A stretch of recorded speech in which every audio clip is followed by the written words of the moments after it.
Hello, everyone. It's your auntie here. Today, I'm going to share a true story from my life that will shock you, make you angry, and in the end, give you a deep sense of relief.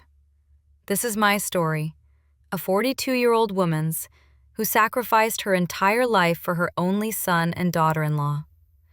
But when the day of my son's wedding came, my daughter-in-law looked at me with a cold smile and said, "Auntie, we already got married yesterday. We only invited special people." Those words pierced my heart like an arrow. Special people. I wasn't special. Me, who had paid their rent for years, furnished their home, filled their fridge, and fulfilled every dream they had. I wasn't special? My name is Renata. I'm 42 years old now. I got married at 18. My husband Robert was a wonderful man, but he passed away in an accident 10 years ago. At that time, my son Max was only 12. I raised him alone, worked day and night, managed the house, put him through school and college.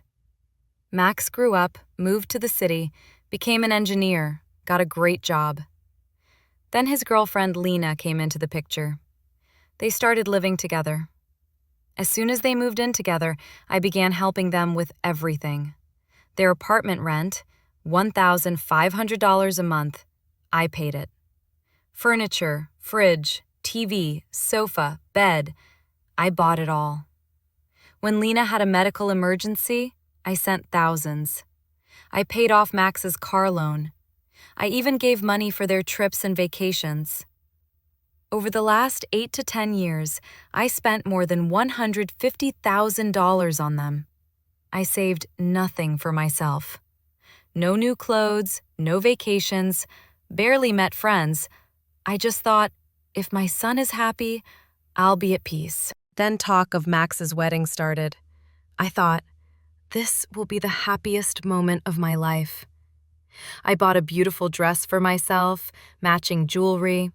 I imagined looking great in the wedding photos, standing with everyone. I set aside $5,000 as a wedding gift. I called my sister and said, "Sister, Max is getting married. You have to come." I decorated the house, thinking they'd celebrate with me after the wedding. One day, they both came over. I excitedly asked, "Son, have you fixed the wedding date?" Lena sat comfortably on the sofa and smiled coldly, saying, "Auntie, we already got married yesterday, in court.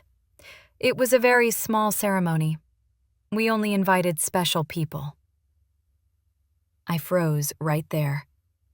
My heart shattered. Max couldn't even look me in the eye. Lena was sipping tea, on the sofa I bought, with the tea set I gifted. Lies. Sweet, fake lies. That voice was only used when she needed money. I hung up. That night, I cried, tears of anger from years of swallowed humiliation. The next morning, I made my decision. I went to the bank, told the manager, "Cancel all automatic transfers. No one gets access." My phone kept ringing. Max, Lena, Max again. I ignored them all. I changed all the locks on my house and installed security cameras. Then, one day, I opened the door and found 3 people inside: Max, Lena, and a lawyer. My personal papers were scattered on the table. I asked, "What's going on?" The lawyer said, "Mrs. Renata, your children are concerned about your mental health. We want guardianship." Meaning, declare me incompetent and take control of my money. Lena fake cried, "Auntie, you're not handling loneliness well." "We'll take care of you." I said, "Get out. Now." They left, but sent a court notice. They filed to have me declared mentally unfit, brought fake witnesses, but I hired my own lawyer. My neighbor Eleanor and my new friends testified for me. I showed doctor's reports. I'm completely fit. In court, Lena cried dramatically. Max said, "Mom has changed." But when asked, "When was the last time you visited your mom without asking for money?" both went silent. The judge said, "This is a case of greed, not concern. Petition dismissed." I won. Now I'm living a new life. I have a good job, travel with friends, spend money on myself. No contact with Max or Lena. I heard they're in a smaller rental, and Lena started working for the first time.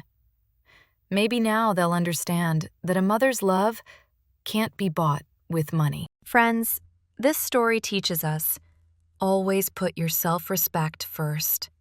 Help your children, but don't forget yourself. Don't be blinded by greed. If this story touched you, like, subscribe, and comment.